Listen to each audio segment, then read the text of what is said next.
The number one mistake that I used to make when I started investing was actually not a misunderstanding of the power law. The number one mistake was that I cared too much about what other investors thought.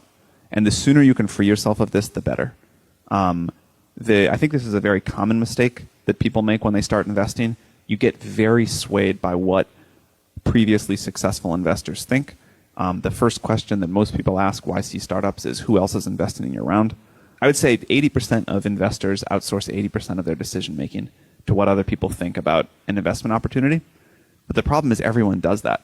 And so there's this weird schooling effect where a company gets hot for no discernible reason, or it fits a trend or whatever, and then everybody wants to invest in one company. And it's just because a few people decided they liked it. So the number one mistake I made was to be too swayed by what other investors thought good and bad about a company.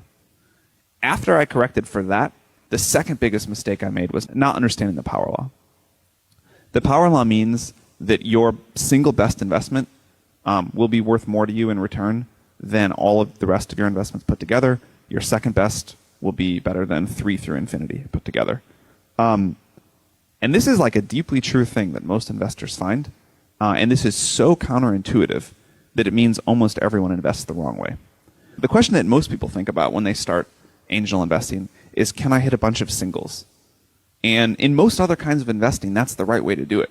You know, if you're going to invest in stocks or bonds or whatever, that's how you do it. You just compound singles for a long time.